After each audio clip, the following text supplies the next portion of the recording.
Welcome to the Containment Zone, where every anomaly isn't just a deviation from the known, but a reflection of something we'd rather forget. Some SCPs break the laws of nature, others break the laws of time. Today's subject doesn't stalk its prey. It waits, and when it moves, it doesn't walk forward, it pulls you back. SCP-106. Designation: The Old Man. Object Class: Keter. To understand SCP-106, you have to abandon comfort, let go of logic, and imagine rot, not just in flesh, but in time itself. The first recorded encounter dates back to 1971. A maintenance team disappeared inside a Cold War bunker in rural Eastern Europe. They weren't soldiers, they weren't researchers. They were just men fixing a failing water system in a forgotten hole beneath the ground. Only one transmission was ever recovered, distorted, crackling, but clear enough to make out two words: "He's dripping." By the time the extraction unit arrived, the space had changed. The walls were buckled inward. The floor warped, as if heat and decay had fought for dominance, and the air smelled wrong: metal, rot, and something else. Something like old breath. No bodies were recovered, just one boot, and a smear of corrosion that ran up the wall and into the ceiling. Since then, SCP-106 has appeared across 13 countries, dozens of facilities, and an unknown number of abandoned sites. But it doesn't just appear, it leaks in, from walls, from ceilings, from floors, as if the structure itself were infected, as if reality were softening around it. It leaves behind a trail, not of blood, but of corrosion, decay, collapse. SCP-106 does not speak. It does not run. It does not chase. It deteriorates. It waits. And when it takes you, you don't scream, because your voice is already behind the wall. SCP-106 was first officially contained at Facility L-23, a subterranean Foundation site in northern Siberia, 6 floors underground, no direct access to the surface. Reinforced steel alloy with corrosion-resistant plating, designed for things we don't understand, but still need to keep buried. The mistake wasn't the design. The mistake was believing it would hold. On the night of the breach, there was no explosion, no triggered alarm, no known cause, just a slow, spreading black stain. On the corner wall of Cell 2A, security footage showed no contact, no motion sensors triggered. But corrosion appeared spontaneously, spread over 12 meters in less than 3 minutes. Then, something stepped through it, not emerged, not materialized, stepped. The figure that walked through wasn't fast. It didn't need to be. It moved like a memory, slow, decomposed, patient. Personnel who saw it described the same thing. It wasn't coming for me. It was letting me know it already had. Agent Harmon was the first to make physical contact. She fired 4 rounds into SCP-106's chest. No effect. The rounds passed through something, not quite liquid, not quite air. She was taken mid-step, her body folded in half, and pulled through a hole that wasn't there a moment before. Her radio continued transmitting, but her voice wasn't hers anymore. Over the next 6 minutes, 5 more personnel were lost. None of them showed signs of trauma, only decay, as if they'd aged 100 years in 100 seconds. The breach ended without warning. SCP-106 re-entered its original chamber, through the ceiling, left behind a hole 4 meters wide, black as oil, dead to all instruments. Inside, nothing. Just air, and the smell of rot. From that moment forward, the Foundation realized something terrifying. SCP-106 doesn't break out. It leaves. When it wants to. And sometimes it comes back. Not because we contain it, but because it lets us. SCP-106 is roughly humanoid in shape. Standing 1.9 meters tall, weight unknown, mass variable, structure unstable. Externally, its skin appears rotted, blackened, viscous, semi-liquid in areas, but it's not decomposition in the biological sense. It's corrosion, decay that regenerates. Samples extracted from surface tissue break down instantly, becoming unusable within seconds of exposure to open air, as if whatever sustains it refuses to be studied. The entity produces a constant acidic secretion, not only from its surface, but from the space around it. Metal rusts, concrete crumbles, plastic warps, electronics fail, and this decay isn't passive, it's invasive, almost hungry. Behaviorally, SCP-106 is deliberate. It does not chase, it does not speak, it appears when it chooses, and takes what it wants. Its primary method of locomotion defies physics. It phases through solid materials. Walls, ceilings, floors, they become passages when SCP-106 wills them to, leaving behind ruptures in reality, like scabs torn from the skin of the world. It does not kill immediately. Subjects taken by SCP-106 are often kept alive.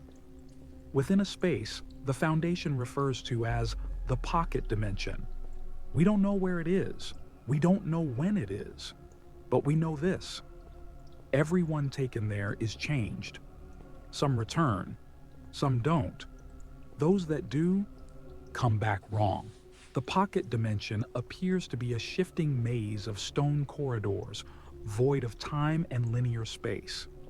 Foundation probes record gravity fluctuations, impossible architecture, and a sensation described by every survivor as being watched from behind your eyes.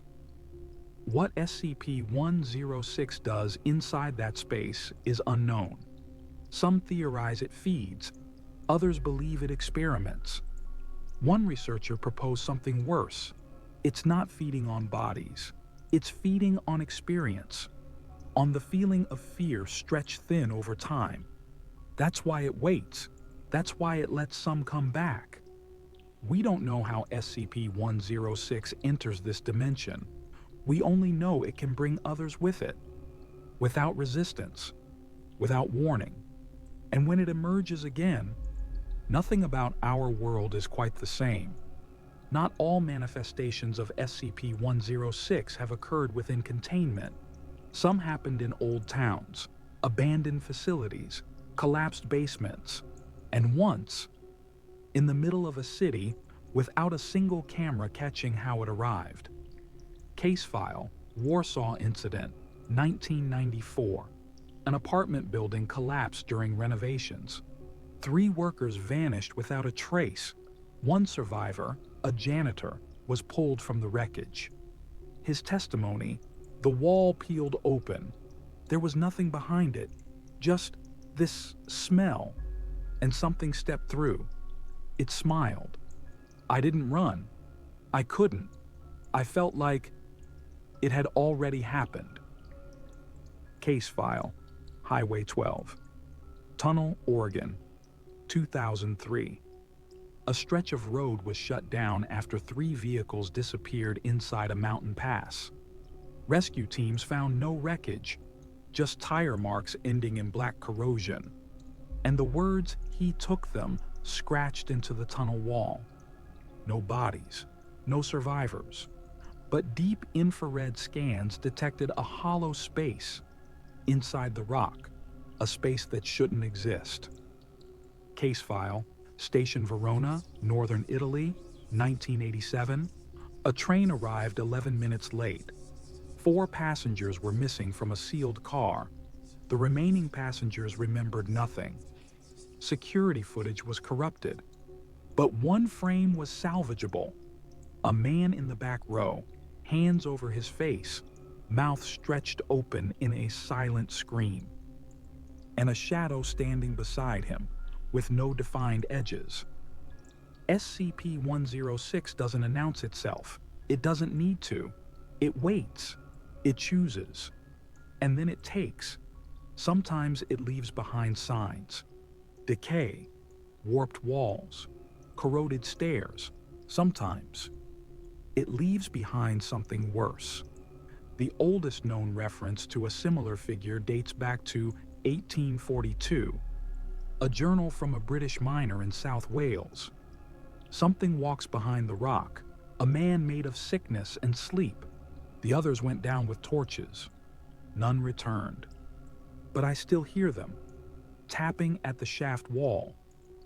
We don't know how long SCP-106 has existed, or if it's always been the same entity, but the signs stretch back centuries, and the pattern never changes. No matter the year, no matter the country, someone always disappears, and the walls always rot from the inside.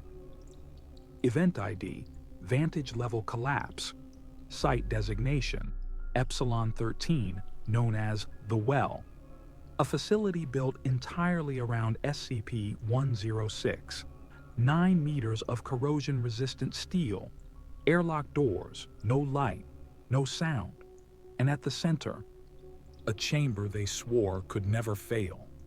It failed. It began with silence, no power surge, no attack, just a quiet static hum across every channel. Then the walls began to bleed. Paint warped, wires liquefied, steel oxidized and crumbled. And then, like an old man waking from sleep, SCP-106 stepped forward. It didn't rush. It didn't hunt. It walked through 14 corridors. Security fired. Gas was deployed. Containment teams activated fail-safe protocols. It smiled. 3 teams lost. 27 staff unrecovered, some presumed dead, others believed to have been taken, not killed. Taken. The collapse didn't stop when SCP-106 disappeared again. It continued. Rust in the server racks, flickering lights in unconnected wings, personnel reporting dreams they couldn't remember, but woke up from screaming. And worse, voices from behind sealed walls, sometimes calling for help, sometimes laughing, sometimes just breathing. Psychological evaluations of surviving staff revealed consistent patterns: paranoia, chronological disorientation, loss of object permanence, and the recurring sense that something was still watching from just beyond the ceiling. Some reported hearing their own voices in the corridors, days before entering them. The Foundation shut Site Epsilon 13 down indefinitely, not due to damage, but due to uncertainty. Because when SCP-106 breached, something about reality changed, just slightly, just enough, just permanently. And no one, not the survivors, not the psychologists, not even the machine logs, could say what day it was when it ended. At this stage, Foundation analysts no longer ask, "What is SCP-106?" They ask, "When is it?" Because the deeper we study the entity, the more unstable our conclusions become. Radiometric scans show SCP-106 emits no biological signals, no heat, no heartbeat, no cell decay, because it's already decayed. And yet, it moves, it chooses, it remembers. Survivors pulled from its pocket dimension exhibit chronological fragmentation. Some age years in hours, others forget events that haven't happened yet. One came back knowing the names of personnel hired after he vanished. The working theory: SCP-106 is not bound by time as we understand it. It doesn't move through time. It exists between moments, between the cracks of reality, where decay isn't just chemical, but temporal. There is no stable footage of SCP-106. Every camera distorts, every timestamp loops or collapses. Even observers report lost time after direct visual contact. One researcher claimed to have spoken with SCP-106 in a dream. When he awoke, his clock was 5 hours behind, and his hands were stained with iron oxide. Some believe SCP-106 is not an entity at all, but a manifestation of entropy. A localized phenomenon created when decay becomes conscious. Or worse, that it's not the source, just the symptom, a fracture in time made visible, a scar that grew teeth. This is why containment has failed. Not because of the walls, not because of the locks, but because you can't trap a paradox. You can only hope it forgets you exist. SCP-106 doesn't chase. It doesn't scream. It doesn't run. It waits. Because it has time. All of it. You don't notice SCP-106 when it arrives. The air feels thicker. The walls feel older. And the silence? It presses in. Like the room remembers something you don't. Most anomalies break the rules of the world. SCP-106 breaks the memory of the rules. The Foundation continues to contain it. Or tries to. Its current holding cell is buried beneath the Pacific floor in a submerged pressure vault, surrounded by decay-resistant alloys and monitored by unmanned systems. But that's not safety. It's only distance. We've learned one thing from studying SCP-106. It's not coming for you. It already knows when it will. It just hasn't reached that moment yet. Time is a hallway. SCP-106 is already standing at the end of it.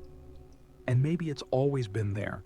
There's a theory, whispered, never logged, that the pocket dimension isn't where it takes you, it's where it came from. That SCP-106 isn't an anomaly from outside reality, but from after it, a leftover, a warning. So next time you hear something creak behind your wall or find rust where there shouldn't be any, don't call for help. Don't investigate. Don't turn on the light. Because SCP-106 doesn't need the dark to find you. It just needs you to be alone. Thank you for observing another file from the Containment Zone. Sleep well and check your walls in the morning.